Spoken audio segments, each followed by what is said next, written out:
Yo les crypto gamers, j'espère que vous avez la forme. Je vais vous faire un tas de vidéos parce que j'ai trouvé énormément de pépites là qui vont sortir. Donc si vous voulez être tenu au courant, n'hésitez pas à vous abonner, activer la cloche pour être sûr de ne pas louper mes prochaines vidéos. Et bien sûr, mettez le pouce bleu de l'amour, ça récompense mon travail et ça aide à référencer la chaîne. Donc merci pour ça. Pour le coup là, je vais vous parler du jeu Crypto Gangsters qui va bientôt sortir, mais ça on va voir ça juste après. Et comme d'habitude, la règle numéro 1 pour les play to earn, c'est de rentrer early. Et pour le coup, là, on est dans les temps, on est bon, je vais vous présenter tout ça. Mais avant ça, comme d'habitude, Jean-Michel, générique.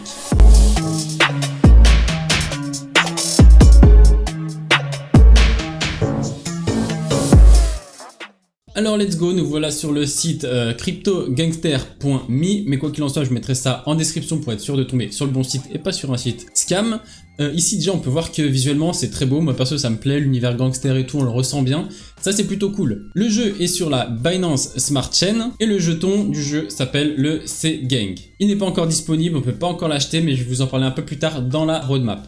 Ici on peut voir qu'on peut jouer maintenant, mais ça on va voir ça juste après. Il y a le white paper, on va y faire un tour rapide, mais je vous ai déjà rassemblé les informations principales à retenir. Et il y a aussi la whitelist auquel vous pouvez participer, mais pareil ça au niveau de la whitelist, je vous mets ça en description, comme ça vous pouvez directement vous inscrire si vous le souhaitez. On peut voir un truc intéressant ici, c'est qu'ils ont déjà fait leur audit, ils ont fait déjà l'audit du smart contract et aussi des KYC, donc les contrôles d'identité on va dire. C'est important, vous allez voir pourquoi, parce que la team n'est pas présentée sur le site, donc voilà. Ici on a l'adresse du token, mais pour l'instant il n'est pas encore disponible à l'achat. Ici au niveau des NFT, donc ça va être des gangsters qu'on va avoir, qui sont de plusieurs nationalités différentes, et il n'y en aura pas énormément, pour l'instant il y en a 5 disponibles, et ils vont en rajouter sûrement d'après ce qu'ils ont dit ici, mais l'idée c'est que voilà, il y a une petite histoire pour chaque personnage, et chaque personnage peut avoir un niveau de rareté différente. Donc là on va voir qu'après on va tester la bêta du jeu, ils ont été audités par Tech Audit, ça va être disponible sur PancakeSwap, c'est sur la Binance Smart Chain, Metamask et les classiques quoi. Au niveau du gameplay ça va être assez simple, je vais vous faire rapide parce que tout à l'heure on va carrément aller les tester. Donc là en gros on va ouvrir des box qui vont nous ouvrir des gangsters, les gangsters ils auront plus ou moins de stats qui vont faire qu'ils sont plus ou moins rares. Plus ils sont rares, plus on peut participer dans la journée à des braquages pour le coup. Les braquages se trouvent ici, ça va être une loterie qui va faire qu'on va tomber sur quelque chose qui nous rapporte plus ou moins en fait, voire même 0 si on arrive du coup en prison. Mais ça, on va voir ça juste après. Donc là, au niveau de la roadmap, on va directement aller sur White Paper où c'est un peu plus décrit. Donc ici, on voit que le 12 février, si vous participez à la waitlist, on aura ici les gagnants. Le 13 février, du coup, le lendemain, les gagnants de la waitlist pourront acheter leur C-Gang au prix de 0,065 USD. Ce sera à payer en BNB. Ensuite, le 13 février, si c'est pas encore épuisé au niveau des gens qui ont acheté la waitlist, parce qu'en fait, il y a un pourcentage dans la tokenomique dédié à la whitelist, si c'est pas épuisé apparemment ils vont ouvrir disponible un peu à tout le monde, donc on verra ça. Le 16 février il y aura un deuxième tour de vente donc à 0,075, donc pour le coup un peu plus cher. Ça, ils en savent pas plus pour l'instant, ils disent qu'il y aura plus de détails annoncés bientôt. Le 17 février, il y aura du coup la distribution des jetons aux joueurs de la whitelist. Et surtout, ce qui nous intéresse ici, c'est le 18 février, où il y aura le listing sur PancakeSwap au prix de 0,075 USD. Donc très intéressant d'être présent au listing. Faites attention parce que généralement au listing, il y a un pic qui se crée. Si vous arrivez un petit peu tard au niveau de l'achat du token, vous allez voir qu'il y a un pic et ce serait bête d'acheter au plus haut parce que généralement ça redescend après. Donc si vous voyez que par rapport à 0,065 USD c'est monté bien plus haut, n'achetez pas, attendez que ça redescende, parce qu'il y a des gens qui achètent au tout début et qui revendent tout en haut, donc soit vous achetez au tout début et vous gardez pour pouvoir jouer au jeu, ou soit simplement vous attendez surtout que ça redescende. Je rappelle juste que tout ce que je vais dire dans cette vidéo, ça concerne que mon analyse personnelle, et c'est pas un conseil d'investissement, donc si vous voulez rentrer sur le jeu, bien sûr, faites vos propres recherches. Et le 18 février, let's go, on peut jouer, donc ça c'est plutôt cool, et à partir du 23, il y aura le withdraw, c'est-à-dire on pourra retirer nos gains. Ici, il y a quelques petites choses à retenir, c'est qu'il faut minimum avoir un gangster pour retirer de l'argent forcément. On pourra retirer maximum 500 tokens du jeu, donc là c'est le C-Gang par jour. Et à chaque fois il y a un frais de 5% de transaction et on peut retirer minimum 10 jetons. Là il y a des frais supplémentaires si on retire tous les 48 heures, 72 heures, etc. Voilà, qui s'ajoutent, ça je vous laisserai le lire. Si on retourne maintenant sur le site, on peut voir qu'ici en mars pour la suite, ils vont ouvrir les pools de stacking ainsi que la marketplace. Ici on peut voir au niveau de la deuxième partie de l'année, ils vont ouvrir du coup des workshops. Ça c'est un peu identique à CryptoCards pour ceux qui ont connu, mais ça on verra un petit peu plus tard.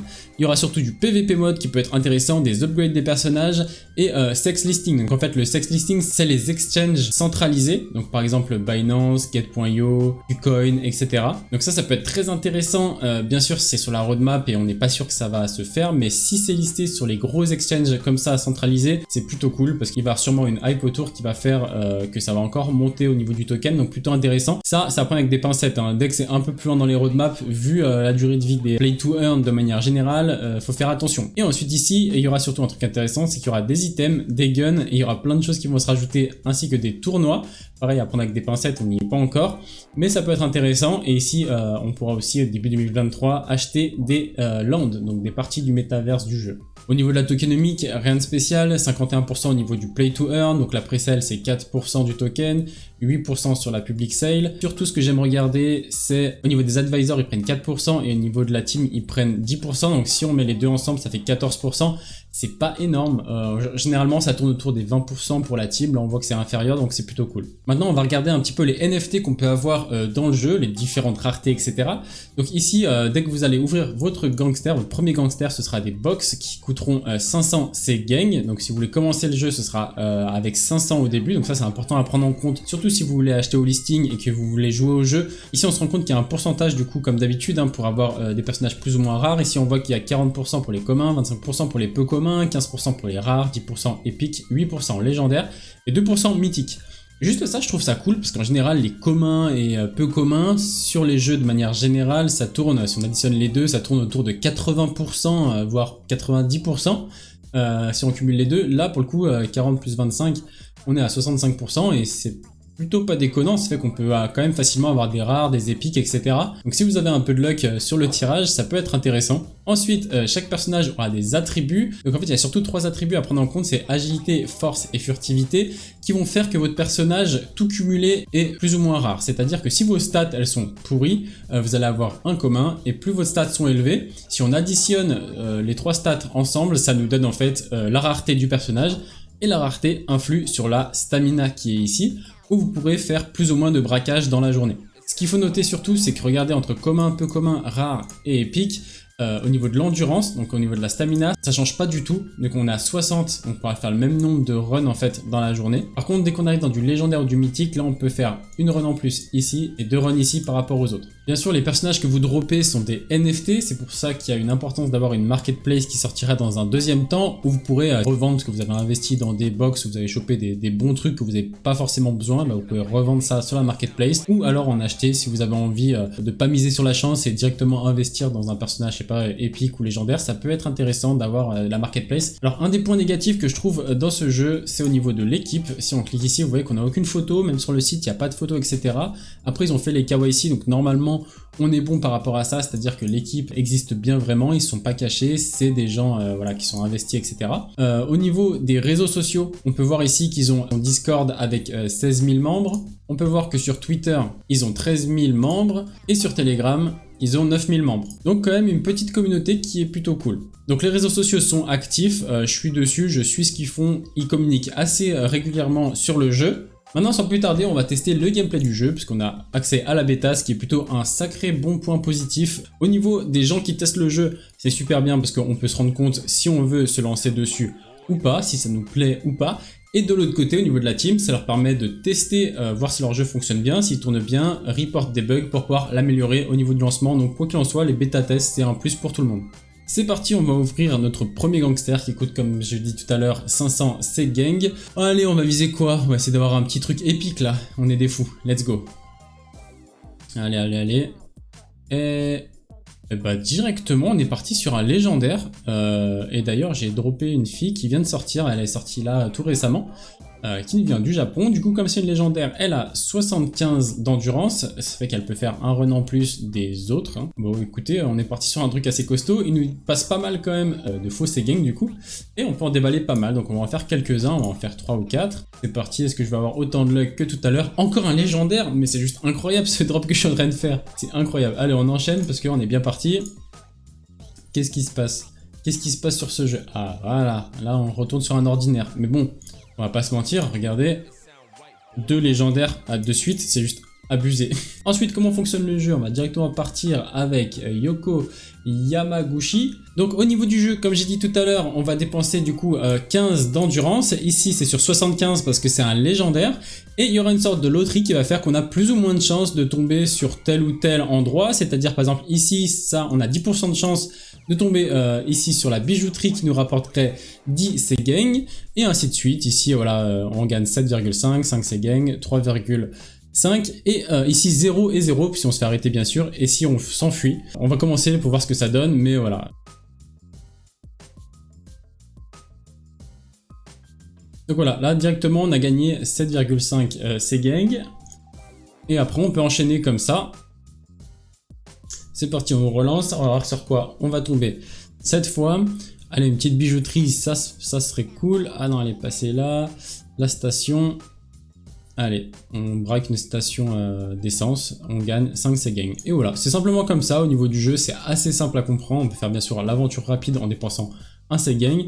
Et au niveau des récompenses, ça se passe exactement comme CryptoCars pour ceux qui ont connu, c'est-à-dire que si on retire l'argent directement, ils prennent 50% de frais.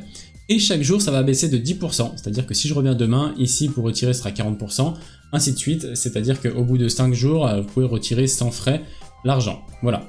Bon, en tout cas, j'espère que le jeu vous a plu. Comme je vous ai dit, on est encore early sur ce jeu, donc si vous voulez rentrer, n'hésitez pas. Par contre, comme d'habitude, faites vos propres recherches, n'hésitez pas à fouiller un peu plus. Moi, il y a 2 points noirs que je trouve sur ce jeu, c'est pour ça que je vais pas investir énormément. C'est au niveau du gameplay, il est pas foufou, il est tiré tout droit de CryptoCars. Pour ceux qui connaissent, c'est vraiment la même chose, sauf avec l'univers gangster. À voir ce que ça peut donner. CryptoCars, ça avait quand même bien perduré, ça avait quand même fait quelque chose de correct, il y en a qui ont fait de l'argent avec, donc pourquoi pas, on est encore early, c'est pour ça que je vais investir un petit peu dans ce jeu. Cela dit, deuxième point noir, c'est qu'on connaît pas la team, ça pour moi ça me pose problème, j'aime bien fouiller, j'aime bien aller en profondeur au niveau des jeux et voir qui est derrière le jeu. Sinon à part ça, je trouve que le jeu est cool, l'univers est cool, le drop des personnages est sympa, le taux de drop est assez élevé, le fait qu'il y ait une petite loterie à chaque fois, ça fait un petit peu d'animation, voilà, rien de foufou. J'espère qu'en tout cas cette vidéo vous a plu, que la présentation a été assez claire pour vous. Si vous avez des questions, comme d'habitude, n'hésitez pas à me le mettre dans les commentaires de cette vidéo, et si vous avez aussi d'autres jeux crypto pépites que vous avez trouvé et que vous aimeriez que j'analyse, n'hésitez pas à me les partager en commentaire.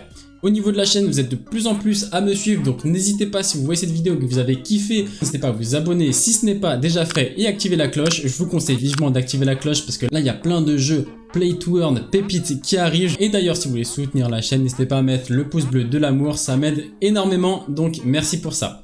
Bon, en attendant, je retourne chercher des nouveaux jeux Play to Earn pépites à vous présenter dans une prochaine vidéo. Je vous dis à bientôt, ciao les crypto gamers.